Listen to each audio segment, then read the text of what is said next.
नमस्कार, आपके साथ मैं हूं विद्यानाथ झा। रात के 10 बज गए हैं और अब समय है दमदार 10 का, जिसमें सबसे पहले नेशन इन्वेस्टिगेशन, जिसमें आज आपको यूपी लेकर चल रहे हैं, जहां चुनाव की तपिश हर दूसरे दिन बढ़ रही है। अब चुनाव से पहले यहां हेडमास्टर साहब की एंट्री हुई है। कौन है ये हेडमास्टर साहब? इनके आने से योगी खुश हैं या अखिलेश? इस बीच ओवैसी राजभर ने मिलकर 5x20 फॉर्मूले का ऐलान कर दिया है। यूपी की राजनीति में आगे क्या होने वाला है, इस पर हमने ग्राउंड से पूरी इन्वेस्टिगेशन की है, आपको दिखाते हैं।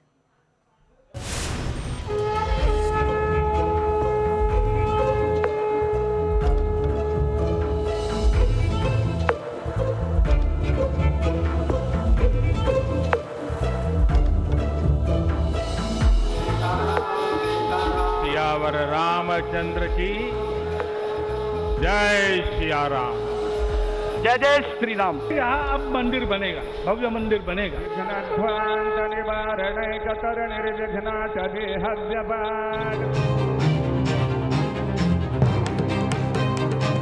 सोच एकदम साफ है, सारी प्रक्रिया शुरू हो गई। विजन बिल्कुल क्लियर है।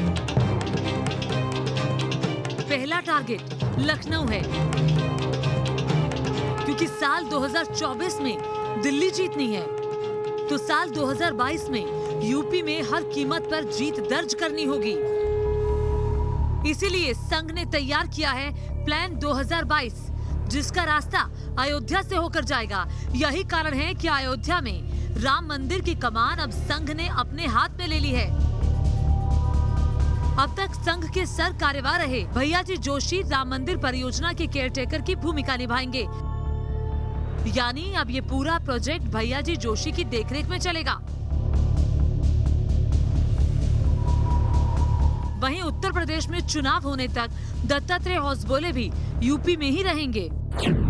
संघ की कोशिश है कि राम भरोसे 2022 में उत्तर प्रदेश विधानसभा का चुनावी समर जीता जाए और 2024 में लोकसभा से पहले जीत की रास्ता पक्का कर दिया जाए। यही वजह है कि जब मंदिर को लेकर विवाद हुआ, चंपत राय जो खुद मंदिर कमेटी के महासचिव हैं, उन पर सवाल खड़े हुए, तो संघ की तरफ से ये साफ हो गया कि भैयाजी जोशी मंदिर और अयोध्या का विकास देखेंगे और दत्तात्रेय होसबोले लखनऊ में रहेंगे। और संघ के लिहाज से संगठन को इस तरीके से विकसित किया जाएगा कि 2022 में विधानसभा चुनाव बीजेपी के पक्ष में जाए। ऐसा पहली बार होगा कि संघ के दो बड़े नेता भैयाजी जोशी और दत्तात्रेय होसबोले एक साथ उत्तर प्रदेश में रहेंगे। संघ के इस फैसले के पीछे 4 बड़ी बातें छिपी हैं। पहला, मंदिर के लिए खरीदी गई जमीन में लग रहे भ्रष्टाचार के आरोपों पर लगाम लगाना। दूसरा, अयोध्या को वेटिकन और मक्का की तरह हिंदुओं की आस्था का सबसे बड़ा केंद्र बनाना। तीसरा, 2022 में यूपी में बीजेपी की जीत का ब्लूप्रिंट तैयार करना। और चौथा, 2024 में चुनाव से पहले मंदिर का निर्माण करना, ताकि केंद्र में बीजेपी की सत्ता का रास्ता फिर साफ हो जाए। हालांकि अभी ऑफिशियली अयोध्या में राम मंदिर निर्माण का काम राम जन्मभूमि तीर्थ ट्रस्ट देख रहा है, जिसके सचिव चंपत राय हैं। कोई ऐसी बैठक नहीं है ट्रस्ट की जिसमें भैयाजी जोशी शामिल ना हुए हों। जितनी भी ट्रस्ट की बैठकें होती हैं, चाहे ट्रस्ट की बैठक हो, चाहे ट्रस्ट निर्माण समिति की बैठक हो, भैयाजी जोशी हमेशा शामिल होते रहे ज्यादातर बैठकों में। आपको याद होगा, हाल ही में आम आदमी पार्टी समेत तमाम दलों ने राम मंदिर जमीन की खरीद में भ्रष्टाचार का मामला उठाया था और चंपत राय को कटघरे में खड़ा किया था। जानकारों का मानना है कि संघ ने भैयाजी जोशी को ये जिम्मेदारी इसलिए सौंपी है ताकि डैमेज कंट्रोल किया जा सके। हालांकि विश्व हिंदू परिषद के साथ ही संघ का शीर्ष नेतृत्व ये मानता है कि जमीन खरीद में कोई घोटाला नहीं हुआ है।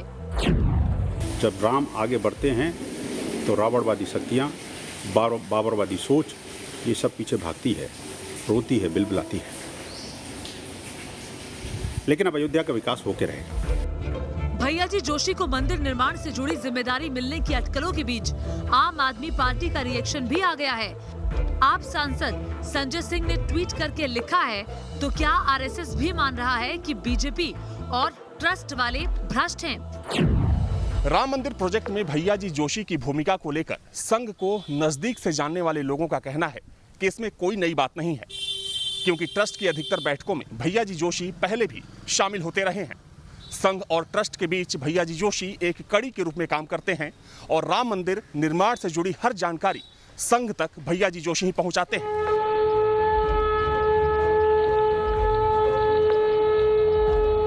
राम मंदिर निर्माण और अयोध्या के साथ बीजेपी और खुद प्रधानमंत्री मोदी की आस्था किस हद तक जुड़ी है, उसे बयान करती तस्वीरें कई बार सामने आ चुकी हैं।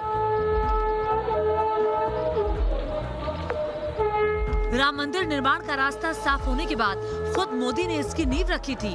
अभी कुछ ही दिन पहले अयोध्या के कायाकल्प पर मोदी ने सीएम योगी के साथ वर्चुअल मीटिंग भी की।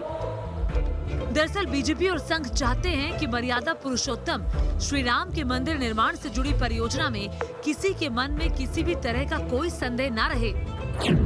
पूरे मंदिर निर्माण के प्रकरण में अगर किसी भी तरह की शिकायत या किसी भी तरह के किसी भी गलत तरीके से हुए काम का जिक्र भी आता है, तो इससे केवल किसी एक ट्रस्ट की नहीं बल्कि मुख्यमंत्री, प्रधानमंत्री, केंद्र सरकार और भारतीय जनता पार्टी की साख पर भी प्रभाव पड़ेगा।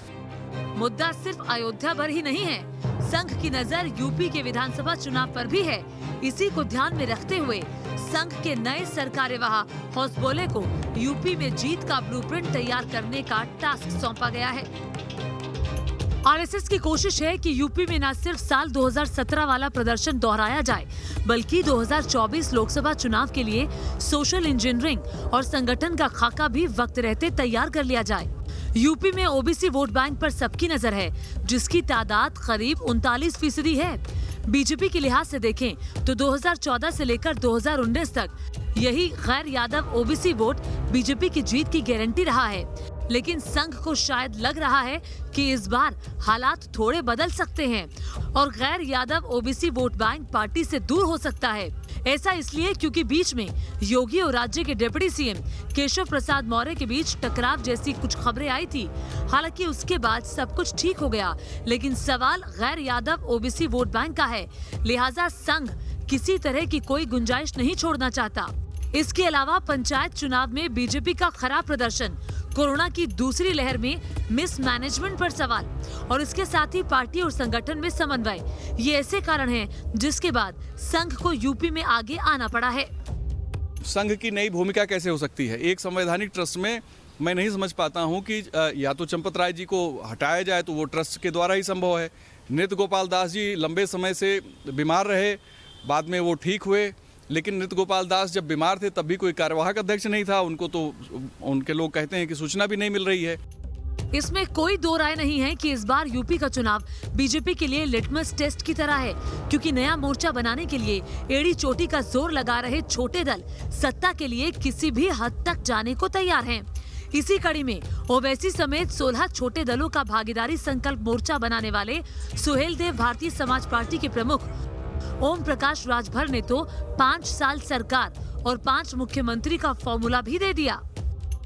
चुनाव के बाद सरकार बनती है हम लोगों की, तो जब 22 में सरकार बनेगी तो चुनाव में 5 साल में 5 मुख्यमंत्री, एक मुसलमान 1 साल, 1 साल राजभर, 1 साल चौहान, 1 साल कुशवाहा, 1 साल पटेल, हम 5 साल में 5 मुख्यमंत्री और 1 साल में 4 डिप्टी सीएम, 5 साल में 5 सीएम और 20 डिप्टी सीएम। सुना आपने, यूपी को 5 साल में 5 जातियों से हर साल 1 मुख्यमंत्री देने की बात कही जा रही है। आप समझ सकते हैं कि सत्ता के लिए किस तरह के हथकंडे अपनाए जा रहे हैं। हालांकि राजभर अपनी सफाई में ये तर्क दे रहे हैं कि यूपी में 6-6 महीने की सरकार का फॉर्मूला सबसे पहले बीजेपी ने ही लागू किया। डिप्टी सीएम का भी चलन उसी ने शुरू किया। राजभर के बयान पर बीजेपी ने क्या कहा, उसे भी सुनिए। देखिए, राजनीति में सपने देखने का सबको अधिकार है, लेकिन ओम प्रकाश राजभर जी की तरह मुंगेरी लाल के सपने नहीं देखना चाहिए। यूपी में जहां राजनीतिक दल नया राजनीतिक मोर्चा बनाने की संभावनाओं को तलाश रहे हैं, वहीं बीजेपी ने अपने पुराने साथियों से हाथ मिलाया है। इसके अलावा संघ की एंट्री और रामराज से विक्ट्री के फॉर्मूले से बीजेपी जोश में है। Team news nation. 2 दूना 4, 4 दूना 8 और 8 दूना 16। आप कहेंगे मैं ये पहाड़ा क्यों पढ़ने लगा? दरअसल ये पहाड़ा वायरस का है। कोरोना का वायरस जब आता है तो मरीज ऐसे ही बढ़ते हैं। वायरस का वेव शांत होता है तो भी कुछ ऐसा ही होता है। दिल्ली में वायरस घटकर फिर से बढ़ने लगा है। मुंबई से भी वायरस को लेकर चौंकाने वाली बातें सामने आई हैं। पूरी बात मिलाकर हम एक स्पेशल रिपोर्ट तैयार करके लाए हैं आपके सामने, जिससे आप समझ पाएंगे कि ये वायरस का खतरा अभी बना हुआ है या फिर ये खत्म होने की कगार पर है।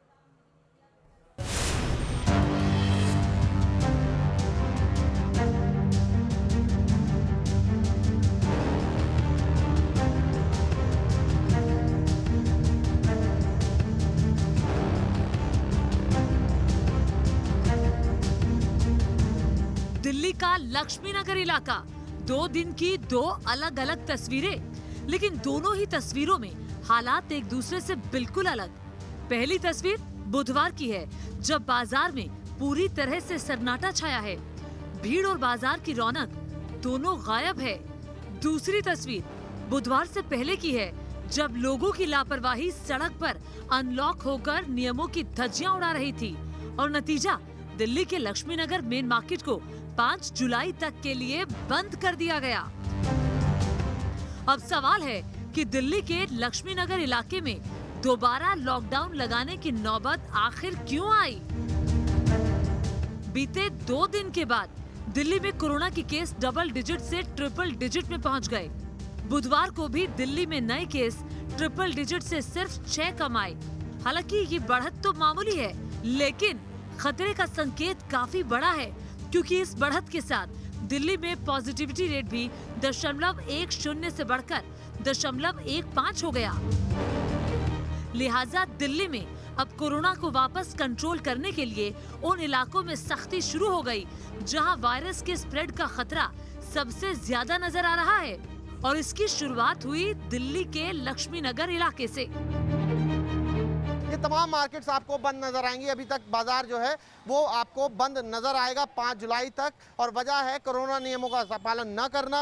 लगातार भीड़ बढ़ती जा रही थी, सोशल डिस्टेंसिंग का पालन नहीं हो रहा था। इस वजह से इस मार्केट को एसडीएम की रिपोर्ट के बाद डीएम ने बंद कर दिया है। हमारी ठीक है, हम लोगों की जिम्मेदारी बनती है, लेकिन ये जो रास्ता है ये सिर्फ हम लोगों के दुकान के मार्केट का एरिया नहीं है, ये बहुत सारे आगे जो सोसाइटी है सबको उनका लिंक रोड भी है। कमी हमारी किसी, जैसे आपने कहा कि दुकानदार देखेंगे लोगों को, अब हम किससे झगड़ा करें? अब जो जा रहा है मास्क नहीं लगा के जा रहा या सोशल डिस्टेंसिंग का पालन नहीं कर रहा सड़क पर, तो दुकानदार से झगड़ा तो नहीं कर सकता। तो लापरवाही अनलॉक हुई नहीं कि लक्ष्मी नगर मार्केट में लॉकडाउन रिटर्न हो गया। हालांकि एक्शन वाली लिस्ट में बारी उन बाजारों की भी आने वाली है जहां थोड़ी सी छूट मिलते ही लोग ये भूल गए कि कोरोना कम हुआ है, गया नहीं है। दिल्ली पुलिस और सिविल डिफेंस की टीमें उन इलाकों में तैनात की गई हैं जहां अनलॉक के बाद से भीड़ बढ़नी शुरू हो गई है, जहां लोगों की लापरवाही ज्यादा और चेहरे पर मास्क कम नजर आ रहे हैं। भैया मास्क क्यों नहीं लगा रखा है? अरे ठेला खींच के आए हैं। हाँ, तो फिर एक साथ बैठे हो, सोशल डिस्टेंसिंग नहीं, लॉकडाउन चाहते हो क्या यहाँ लग जाए? लॉकडाउन चाहते हो? बड़ी मुश्किल से काम धंधा शुरू हुआ है, दोबारा चाह रहे हो क्या बंद हो जाए? क्या भैया क्या चाहते हो, मार्केट बंद हो जाए दोबारा? मास्क क्यों नहीं लगाते हो? मास्क तो लग रही यार। कहाँ लगाए? दिल्ली को अनलॉक हुए अभी ज्यादा दिन नहीं हुए, लेकिन कुछ लोगों ने तो जैसे ये मान ही लिया कि कोरोना का खतरा कम हो गया, जबकि एक्सपर्ट तीसरी लहर को लेकर लगातार भविष्यवाणी कर रहे हैं। डर वायरस के नए वेरिएंट डेल्टा प्लस को लेकर भी है, जिसका खतरा किस हद तक हो सकता है उसकी रिसर्च की जा रही है। अभी तक इसमें हमारे पास साइंटिफिक डेटा अवेलेबल नहीं है कि ये किसी को डेल्टा के ऊपर ट्रांसमिसिबिलिटी बढ़ाता है या कि सिवियरिटी ऑफ डिजीज बढ़ाता है या कि हमारे वैक्सीन को काम करता है। ऐसा कोई अभी तक साइंटिफिक एविडेंस हमने नहीं पाया है। ये काम देखा जा रहा है। डेल्टा प्लस वेरिएंट को कल्चर कर लिया गया है और हमारे नेशनल लेबोरेटरीज ने, और इसके ऊपर इन चीजों के जवाब देने के लिए जो आगे कार्रवाई करनी है, साइंटिफिक कार्रवाई, वो करी जा रही है।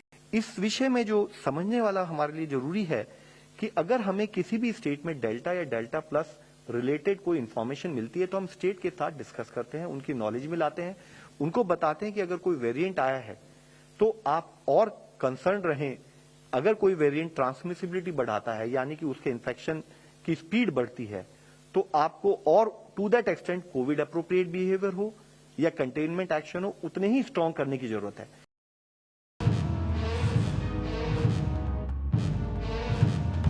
वायरस का डेल्टा प्लस वेरिएंट हिंदुस्तान में तीसरी लहर की वजह बनेगा या नहीं, इसको लेकर अभी कुछ नहीं कहा जा सकता। लेकिन डेल्टा प्लस का संक्रमण जिस रफ्तार से बढ़ रहा है वो पूरी दुनिया के लिए चिंता बढ़ा रहा है। डेल्टा प्लस ने दुनिया के कई देशों को लॉकडाउन में जाने के लिए मजबूर कर दिया। ब्रिटेन, अमेरिका, रूस और जापान भी इसकी चपेट में आ चुके हैं। जिम्बाब्वे, श्रीलंका, चीन, पाकिस्तान, बांग्लादेश, सिंगापुर, दक्षिण अफ्रीका, ऑस्ट्रेलिया, ब्राजील, अर्जेंटीना और पुर्तगाल में भी कोरोना का डेल्टा प्लस वेरिएंट खतरे का नया नाम बन चुका है। भारत में भी इस वेरिएंट के अब तक 60 मामले सामने आ चुके हैं। अब तक की रिसर्च में पता लगा है कि डेल्टा प्लस वेरिएंट पुराने वेरिएंट की तुलना में फेफड़ों की कोशिकाओं में ज्यादा मजबूती से चिपक सकता है। यही नहीं, ये लंग्स को ज्यादा नुकसान भी पहुंचा सकता है। ये मरीज की इम्यूनिटी सिस्टम को भी कमजोर कर सकता है और ये इम्यूनिटी सिस्टम को चकमा भी दे सकता है। यानी वायरस की शरीर में एंट्री हो जाए तब भी शरीर उसे लेकर रिएक्ट नहीं करेगा। डेल्टा प्लस के सबसे ज्यादा केस महाराष्ट्र में मिले हैं। सरकार अलर्ट पर है, लेकिन पब्लिक का क्या हाल है, जरा वो देखिए। मुंबई के बाजारों में चाहे बोरीवली का ये बाजार हो, चाहे गोरेगांव का बाजार हो, चाहे दादर का बाजार हो, इन बाजारों में भीड़ भाड़ जो है वो कहीं ना कहीं आने वाले तीसरी लहर को निमंत्रण देते दिखाई दे रहे हैं। पर क्या आप लोग इस बाजार में नियम का पालन करते हैं? काफ़ी लोग करते हैं, दूर दूर भी रहते हैं, मास्क भी पहनते हैं और हाथ का भी सैनिटाइजर करते रहते हैं। आपको लग रहा है कि बाजार में नियम का पालन हो रहा है? थोड़ा बहुत हो रहा है। आपने मास्क मैम ठीक से नहीं पहना है, आपको नहीं लग रहा कि तीसरे लहर का खतरा अभी भी है? बात बराबर है, पर तो भी अभी लोग डर गए, रिस्क नहीं लेते। क्या आप चाहते हैं कि यहाँ पर बाजार बंद कर दिया जाए? नहीं। तो यहाँ पर नियम पालन क्यों नहीं करते आप लोग? नियम पालन चालू है, सब मास्क सब लगा के रखे। पूरी तरह हो रहा है। कैसे पूरी तरह हो रहा है? ये एक बार हम कैमरा घुमा के दिखाते हैं। ये देखिए, अभी मुझे आप ही बताइए कि यहाँ पे एक भी आदमी ने मास्क बगैर मास्क का है क्या? सर मैं जब आया था, आप देखिए सामने ही मैं आपको दिखाता हूँ, ये देखिए ये आदमी जो है वो बिना मास्क के घूम रहे हैं। पूरी तरह मास्क पहना हुआ है। ये देखिए ना, आपके सामने ये बिना मास्क के घूम रहे हैं। ये देखिए, अभी उसने निकाल दिया ना। अभी एक आदमी को ऐसा नहीं सर, ऐसे बहुत सारे लोग, आपको थोड़े बहुत की वजह से बाकी लोगों को परेशानी हो सकती है। लेकिन उनको समझाना इम्पॉसिबल है, कोई भी ऐसा रूल कंटिन्यू फॉलो नहीं करते। तो जो 5% पब्लिक रूल फॉलो नहीं करता उसकी वजह से 95 लोगों को तकलीफ होता है, उनको घर पे बैठना पड़ता है कि नहीं? अगर कोई इंसान मास्क नहीं पहनता है तो आप कहेंगे कि मैं भी नहीं पहनूंगा? तो बोलते दूर रहो, मास्क लगाओ, बिना मास्क के हम चिल्लाते हैं। महाराष्ट्र और मुंबई को लेकर सबसे ज्यादा चिंता इसलिए भी है क्योंकि कोरोना की दूसरी लहर की शुरुआत और पीक स्टेशन महाराष्ट्र ही बना था और अब महाराष्ट्र से ही फर्जी वैक्सीनेशन को लेकर जो खुलासा हुआ है वो भी कम चौंकाने वाला नहीं है। पुलिस की जांच में पता चला है कि अलग अलग फर्जी वैक्सीनेशन सेंटर्स पर 2040 लोगों को फर्जी वैक्सीनेशन लगा दी गई। वैक्सीन के नाम पर लोगों को इंजेक्शन के जरिए स्लाइन दिया गया था। फर्जी वैक्सीनेशन कैंप कांदीवली के हीरा नंदानी हेरिटेज कॉम्प्लेक्स, कई एजुकेशन सेंटर्स, बैंक्स, शेयर और स्टॉक कंपनी के अलावा बॉलीवुड की 2 production company, Matchbox production house और टिप्स कंपनी के कर्मचारियों के लिए भी लगाया गया था। अब ये साफ हो चुका है कि इन कैंप्स में लोगों को वैक्सीन नहीं बल्कि सलाइन दिया गया था। इस फर्जी वैक्सीनेशन मामले में मुंबई के 7 अलग अलग पुलिस स्टेशंस में एफआईआर दर्ज है। पकड़े गए 10 आरोपियों में 3 डॉक्टर्स हैं और इनमें मुंबई के कांदिवली स्थित शिवम अस्पताल के डॉक्टर दंपत्ति भी शामिल हैं। पुलिस को शक है कि यही दोनों मियां बीबी डॉक्टर्स इस गिरोह को फर्जी तरीके से वैक्सीन और फिर वैक्सीनेशन का सर्टिफिकेट मुहैया कराने का काम करते थे। पुलिस की जांच अभी जारी है और इस पूरे मामले में आगे कई बड़े खुलासे होने अभी बाकी हैं। फर्जी वैक्सीन लगाने वाले गैंग का शिकार हुए सभी लोगों का अब एक एक करके एंटीबॉडी टेस्ट किया जाएगा, जिसके बाद महाराष्ट्र में सभी पीड़ितों का वैक्सीनेशन कराया जाएगा। Team news nation. दमदार 10 में अब वक्त हो गया है कि आज की दमदार 50 खबरें कौन सी हैं वो आपको जल्दी से बता दें। राहुल गांधी से नवजोत सिंह सिद्धू की मुलाकात, पंजाब कांग्रेस में विवाद पर हुई चर्चा। प्रियंका गांधी से मिले नवजोत सिद्धू, मुलाकात के बाद ट्वीट कर कहा प्रियंका के साथ हुई लंबी बात। दिल्ली दौरे पर तीरथ सिंह रावत, बीजेपी अध्यक्ष से मुलाकात का नहीं मिला समय, उपचुनाव समेत कई मुद्दों पर हो सकती है चर्चा। हरियाणा सीएम ने लॉन्च किया जन सहायक और स्वामित्व योजना पोर्टल, आम जनता को मिलेगी कई तरह की सुविधा। सुखबीर बादल ने सिद्धू को बताया मिसगाइडेड मिसाइल, जवाब में सिद्धू बोले आपके करप्ट बिजनेस को तबाह कर दूंगा। सिद्धू राहुल मुलाकात से पहले अमरिंदर का दांव, कैप्टन अमरिंदर ने विधायकों को लंच पर बुलाया। महाराष्ट्र के राज्यपाल भगत सिंह कोश्यारी ने सीएम उद्धव को लिखी चिट्ठी, कहा विधानसभा स्पीकर का चुनाव जल्द कराएं। सीएम की अध्यक्षता में मंत्रिपरिषद की बैठक खत्म, करीब 5 घंटे तक चली बैठक, सूत्रों के मुताबिक मानसून सत्र में रणनीति पर हुई चर्चा। पीएम मोदी की अध्यक्षता में कैबिनेट की बैठक, कोरोना समेत कई अहम मुद्दों पर हुई चर्चा। 1 जुलाई को डिजिटल इंडिया के लाभार्थियों से बात करेंगे पीएम मोदी, डिजिटल इंडिया ने पूरे किए हैं 6 साल। चारधाम यात्रा पर हाई कोर्ट के फैसले को चुनौती, उत्तराखंड सरकार ने सुप्रीम कोर्ट में लगाई याचिका।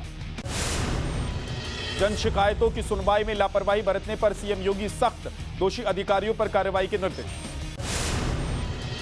मुकुल गोयल बनाए गए यूपी के नए डीजीपी, हितेश चंद्र अवस्थी की जगह लेंगे। दिल्ली पुलिस कमिश्नर बने बालाजी श्रीवास्तव, एसएन श्रीवास्तव की जगह ली, पद संभालने के बाद अधिकारियों के साथ मीटिंग की। दिल्ली पुलिस की नोटिस के बाद बदले ट्विटर के सुर, कहा नियमों का उल्लंघन करने वाले कंटेंट के खिलाफ कार्रवाई जारी।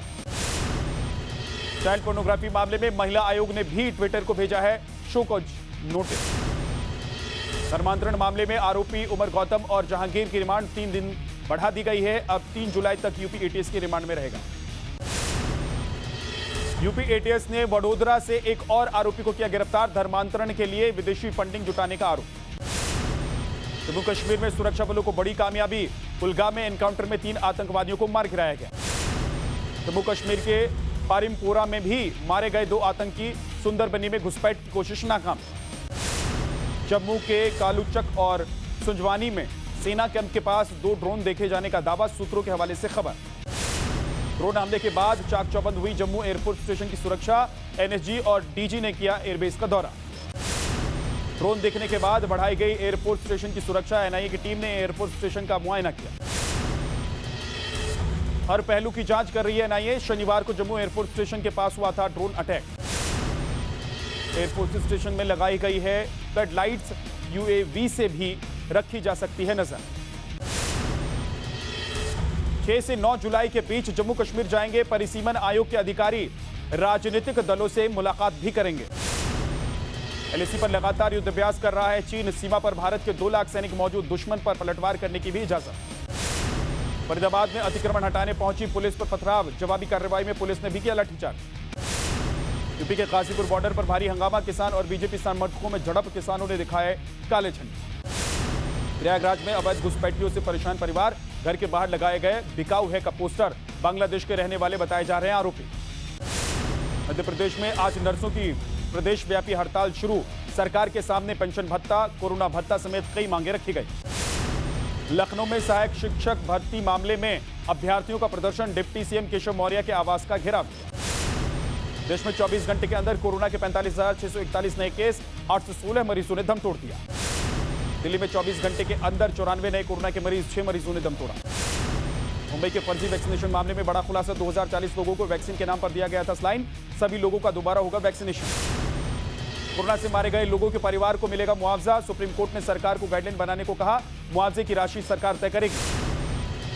फर्जी वैक्सीनेशन के सवाल पर भड़की ममता, कहा प्रायोजित है फर्जी टीकाकरण का मामला, बंगाल की छवि खराब करने की कोशिश। यूपी में कल से शुरू हो रहा है सबसे बड़ा वैक्सीनेशन अभियान, हर रोज 10 लाख टीकाकरण का लक्ष्य। मुंबई के बाजारों में उमड़ रही है भारी भीड़, बोरीवली सब्जी मंडी में कोरोना नियमों की उड़ी धज्जियां। कोविड नियमों का पालन न होने पर कार्रवाई, दिल्ली का लक्ष्मीनगर मार्केट 5 जुलाई तक के लिए बंद कर दिया गया। दिल्ली के विजय चौक, सुभाष चौक, जगतराम पार्क को भी किया गया बंद, कोरोना नियमों का नहीं हो रहा था पालन। सरोजनी नगर मार्केट में भी लापरवाही की तस्वीर। कई लोगों के मुंह पर मास्क नहीं, सोशल डिस्टेंसिंग का भी नहीं हो रहा है पालन। हिमाचल प्रदेश के सोलन में पर्यटकों ने उड़ाई कोरोना नियमों की धज्जियां। जिला प्रशासन ने लगाई धारा 144। डीजीसीए ने अंतर्राष्ट्रीय कॉमर्शियल पैसेंजर उड़ानों पर लगा प्रतिबंध 31 जुलाई तक बढ़ा दिया है। मुंबई के रेलवे स्टेशन में जीआरपी जवान की मुस्तैदी ने बचाई यात्री की जान। चलती ट्रेन से उतरने की कोशिश में बिगड़ गया था बैलेंस। सैलानियों के लिए खुली चमोली स्थित विश्व प्रसिद्ध फूलों की घाटी। एंट्री के लिए कोरोना नेगेटिव रिपोर्ट जरूरी, गाइडलाइन का करना होगा पालन। नोएडा में रेरा ने कसा बकायेदार बिल्डर्स पर शिकंजा। 32 बिल्डर्स की 315 करोड़ की संपत्ति जब्त, जल्द होगी नीलामी। औरैया में नाबालिगों से लिया जा रहा है सफाई कर्मी का काम। वीडियो वायरल होने पर हरकत में आया प्रशासन। मुंबई में ज्वेलर शॉप पर लूट की कोशिश नाकाम। लुटेरों ने दुकान के मालिक की गोली मारकर हत्या की। कासगंज में महिला की दबंगई। तमंचा लेकर पहुंची बेटी के ससुराल वालों ने महिला को पुलिस के हवाले किया। और दमदार 10 में अब वक्त है आज की 10 बड़ी खबरें आपको दिखाने का, जो बेहद दमदार भी हैं और आज की बड़ी घटनाएं भी हैं। क्या पंजाब में कांग्रेस को सुलह का फॉर्मूला मिल गया? ये सवाल इसलिए क्योंकि सिद्धू की प्रियंका और राहुल दोनों से मुलाकात हो गई है। इसके बाद खबर यही आ रही है कि पंजाब कांग्रेस में सिद्धू को अहम जिम्मेदारी मिल सकती है। बताया जा रहा है कि प्रियंका गांधी से हुई लंबी मुलाकात के बाद सिद्धू उनके बताए फॉर्मूला पर राजी हो गए। सिद्धू को क्या जिम्मेदारी दी गई है? कांग्रेस इस पर 1-2 दिन में प्रेस कॉन्फ्रेंस कर सकती है। नवजोत सिंह सिद्धू ने लंबे वक्त से मुख्यमंत्री कैप्टन अमरिंदर सिंह के खिलाफ मोर्चा खोला हुआ था, लेकिन आज दिल्ली में पहले प्रियंका और फिर राहुल के साथ मुलाकात के बाद माना यही जा रहा है कि कैप्टन के साथ फिलहाल सीज फायर हो गया है।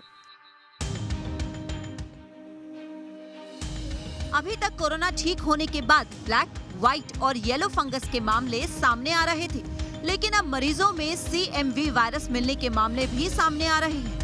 दिल्ली के सर गंगा राम अस्पताल में 5 ऐसे मरीज मिले हैं जिनमें साइटोमेगालो वायरस पाया गया है। इनमें से एक मरीज की मौत भी हो गई है। डॉक्टरों के मुताबिक कई मरीजों में कोरोना ठीक होने के बाद स्टूल में ब्लीडिंग देखने को मिली। उसमें जो जख्म थे कोलोनोस्कोपी में, उनकी बायोप्सी में एक नया वायरस मिला जिसको बोलते हैं साइटोमेगालो वायरस। अब ये साइटोमेगालो वायरस एक आम आदमी में डॉर्मेंट होता है, तो हमारा ये मानना है कि जब कोविड-19 ने इनके बॉडी के इम्यून सिस्टम को सप्रेस किया, तो जो इनएक्टिव डॉर्मेंट वायरस था वो जीवित हो गया और उसने इन्फेक्शन किया। ज्यादा रक्त रिसाव पर बायोप्सी की गई, जिनमें CMV की पुष्टि हुई। हालांकि ये वायरस नया नहीं है और इससे पहले किडनी ट्रांसप्लांट, हार्ट ट्रांसप्लांट के मामले में देखने को मिलता था, लेकिन पहली बार कोविड-19 से ठीक हुए लोगों में भी ये संक्रमण नजर आ रहा है। पेचकस, कटर, चाबियां, कुछ पैसे, कारतूस और तमंचा। बदमाश अपनी प्लानिंग को अंजाम तक पहुंचा पाते, उससे पहले ही पुलिस ने उन्हें घेर लिया। कड़कती धूप में दिल्ली के कश्मीरी गेट बस अड्डे के पास दोपहर 1:15 बजे के करीब बदमाशों से पुलिस का एनकाउंटर हुआ। 3 राउंड गोलियां भी चली, जिसमें अनवर नाम के एक बदमाश के पैर में गोली लगी और उसे मौके पर ही धर दबोचा गया। जब बदमाशों का पुलिस से सामना हुआ तो कुल 5 लोग थे। 3 तो पकड़े गए, लेकिन 2 गुंडे भीड़ का फायदा उठाकर वहां से फरार हो गए। दिल्ली पुलिस की ये बड़ी कामयाबी है, क्योंकि जो 3 बदमाश पकड़े गए हैं उन पर दर्जनों क्रिमिनल केस दर्ज है। झाड़ू से तमंचे को मात देती ये तस्वीर है आगरा की, जहां कुछ हथियारबंद बदमाश दिन दहाड़े ज्वेलर्स को लूटने की कोशिश कर रहे थे, लेकिन ज्वेलर ने घबराने की बजाय हिम्मत दिखाई और झाड़ू से बदमाश पर हमला कर दिया। ज्वेलर की हिम्मत देखकर बदमाश के पैर उखाड़ दिए और वो तमंचा लेकर मौके से फरार हो गया। बदमाश की करतूत का ये वीडियो CCTV में कैद हो गया, जिसमें साफ साफ देखा जा सकता है कि जब ज्वेलर दुकान में सफाई कर रहा था, तभी हथियार के बल पर बदमाश ने लूट की वारदात को अंजाम देने की कोशिश की, लेकिन उसका दांव उल्टा पड़ गया। अब पुलिस ने लूट के प्रयास का मामला दर्ज कर लिया है।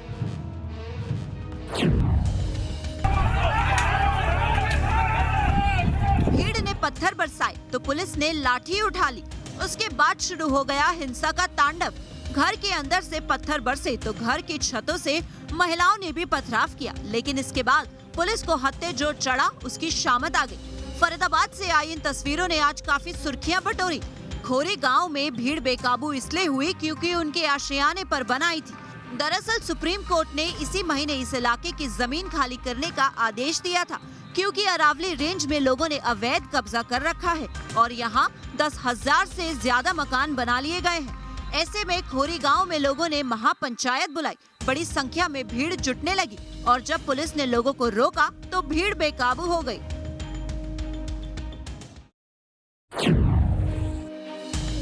राजस्थान में दक्षिण पश्चिमी मानसून में देरी की वजह से तेज गर्मी का दौर जारी है। राजस्थान के सभी जिलों में 40 डिग्री सेल्सियस से अधिक तापमान है, तो वहीं चुरू और श्रीगंगानगर में तापमान 45 डिग्री सेल्सियस के पार पहुंच गया है और आने वाले दिनों में भी राहत की उम्मीद कम ही है। मौसम विभाग के मुताबिक 3 से 4 दिनों तक गर्म हवाएं चलेंगी और बारिश के आसार ना के बराबर है। कोरोना काल में आम लोगों को एक और महंगाई का झटका लगा है। देश के सबसे बड़े डेयरी ब्रांड अमूल ने दूध के दाम बढ़ा दिए हैं। देश भर में अमूल दूध की कीमत 2 रुपए बढ़ गई है। दूध की ये बढ़ी हुई कीमतें कल यानी 1 जुलाई 2021 से लागू होंगी। नई कीमतें राजधानी दिल्ली समेत पूरे देश में लागू होंगी। कल से यानी 1 जुलाई से अमूल दूध की नई कीमत 58 रुपए प्रति लीटर है, जबकि अभी तक अमूल दूध की कीमत 56 रुपए प्रति लीटर थी। Gujarat cooperative milk marketing federation ने अमूल ब्रांड के अपने सभी प्रोडक्ट्स में 2 रुपए प्रति लीटर की बढ़ोतरी की, जिससे लागत बढ़ने के बाद अमूल को दूध के दाम को बढ़ाने का फैसला लेना पड़ा। पुल के जिस आयरन आर्क से ये लड़का नीचे छलांग लगा रहा है, उसकी इस नहर से ऊंचाई करीब 50 फीट है, यानी 4 मंजिला इमारत जितना ऊंचा। मस्ती मस्ती में मौत को दावत देती ये तस्वीरें उत्तराखंड के रुड़की की है, जहां इन दिनों आसपास के लड़के जान हथेली पर रखकर पुल की ऊंचाई पर चढ़ते हैं और वहां से गंग नहर की तेज धारा में छलांग लगाते हैं। छोटे छोटे बच्चों का ये स्टंट कभी भी किसी भी रोज बड़े हादसे का सबब बन सकती है, लेकिन इस खतरे से अनजान ये बच्चे पुल से छलांग लगाते हैं और दूसरे बच्चे उनका वीडियो बनाकर सोशल मीडिया पर वायरल करते हैं। बरसात का मौसम शुरू होते ही गंग नहर में पानी की गहराई और उसकी धार दोनों तेज हो चुकी हैं। लेकिन हैरानी की बात, ऐसे स्टंट से इलाके की पुलिस भी अनजान बनी हुई है। इस पुल से रुड़की सिविल लाइन थाने की दूरी महज चंद कदमों की है। एक तो खाकी वर्दी और ऊपर से शराब का नशा, दोनों का कॉकटेल बना तो सड़क पर कुछ ऐसी तस्वीरें मोबाइल कैमरे में रिकॉर्ड हुई। वर्दी वाले के हाथ में तौलिया और तौलिए से लिपटी है बिरयानी वाले की गर्दन। हैरान करने वाली ये तस्वीरें यूपी के जालौन से सामने आई है। खाकी वर्दी में जो शख्स नजर आ रहा है वो होमगार्ड का जवान बताया जा रहा है, जिसकी मुफ्त में बिरयानी खाने को लेकर दुकानदार से पहले बहस हुई और फिर नशे से चूर होमगार्ड जवान ने दुकानदार की पिटाई शुरू कर दी। आसपास के लोगों ने जब दुकानदार को पिटते देखा तब किसी तरह उसे होमगार्ड के चुंगल से छुड़ाया। बाद में किसी ने पास के उरई कोतवाली में फोन करके खबर पहुंचाई। थोड़ी ही देर में पुलिस भी आ गई और नशे में धुत होमगार्ड के जवान को अपने साथ गाड़ी में बिठाकर थाने ले गई।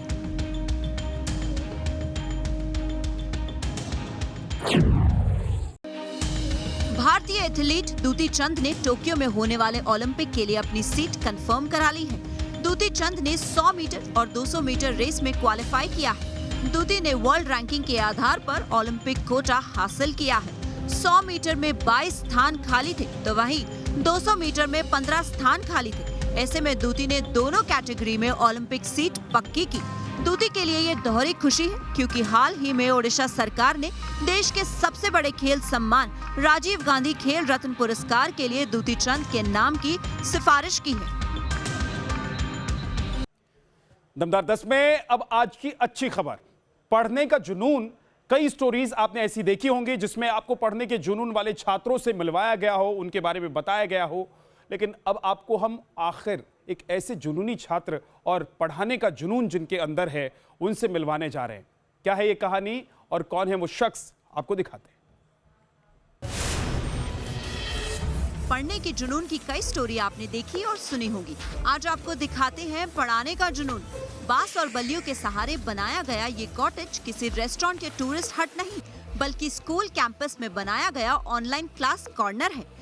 इस स्कूल परिसर में इंटरनेट सिग्नल बहुत वीक था, छात्रों को पढ़ाने में बहुत दिक्कत होती थी, लिहाजा टीचर्स ने इसका तोड़ निकाला और ये हट तैयार की, जिसमें सिग्नल की दिक्कत दूर हो गई और पढ़ाई रेगुलर हो गई। We have made worksheet. In single worksheet, we have included all the 4 subjects. and we send it to the children in the morning. Children practice the worksheet the whole day, and in the evening each children will present his or her work Google Meet. Children are already familiar with screen sharing, showing images and explaining through online meeting. To keep the students motivated, I also send WhatsApp challenges daily. तस्वीरें कर्नाटक के मुल्लूर primary school की हैं, लेकिन चर्चा पूरे देश में है क्योंकि सरकारी स्कूल में अमूमन ऐसा नहीं होता। अब टीचर्स को वर्कशीट तैयार करने में कोई परेशानी नहीं। ओवर टाइम करके एक एक बच्चे को टास्क शीट भेजी जा रही है और बिना रुकावट ऑनलाइन क्लास जारी है। ನಮಸ್ಕಾರ, ನಾನು ವಿದ್ಯಾಸಖಿ ಪ್ರಶಾಲೆ ಮುಳುಟಿನಲ್ಲಿ 3ನೇ ತರಗತಿ ಓದುತ್ತಿದ್ದೇನೆ. ಸತೀಶ್ ಸರ್ ನಮಗೆ ದಿನಾಲು ಒಂದೊಂದು ವಿಷಯ ಕಲಿಯಲು ವಾಟ್ಸಪ್ಪಲ್ಲಿ ಕಳಿಸುತ್ತಾರೆ. ನಾವು ಅದನ್ನು ಸಂಜೆಯವರೆಗೂ ಒಮ್ಮೆ ಬರೆದು ನಂತರ ಕಲಿತು ಅದನ್ನು ವಿಡಿಯೋ ಮಾಡುತ್ತೇವೆ. ನಂತರ ಸರ್ಗೆ ಕಳಿಸುತ್ತೇವೆ. ಸರ್ ಅದನ್ನು ಸ್ಟೇಟಸ್ಗೆ ಹಾಕಿಕೊಳ್ಳುತ್ತಾರೆ. ಅದನ್ನು ನೋಡಿದಾಗ ನಮಗೆ ಖುಷಿಯಾಗುತ್ತದೆ. आपदा में निराशा की जगह अवसर ढूंढ लेने की ये कहानी पूरे देश के सामने मिसाल है। सिस्टम को गाली देना बहुत आसान है, लेकिन सिस्टम में घुसकर रास्ता बना लेना मुश्किल। लेकिन जब आप नामुमकिन को मुमकिन कर दिखाते हैं, तभी आप एग्जाम्पल सेट कर पाते हैं। Team news nation. दमदार 10 में इतना ही। एक छोटा सा ब्रेक, लेकिन देश और दुनिया की खबरों के लिए आप देखते रहिए न्यूज़ नेशन।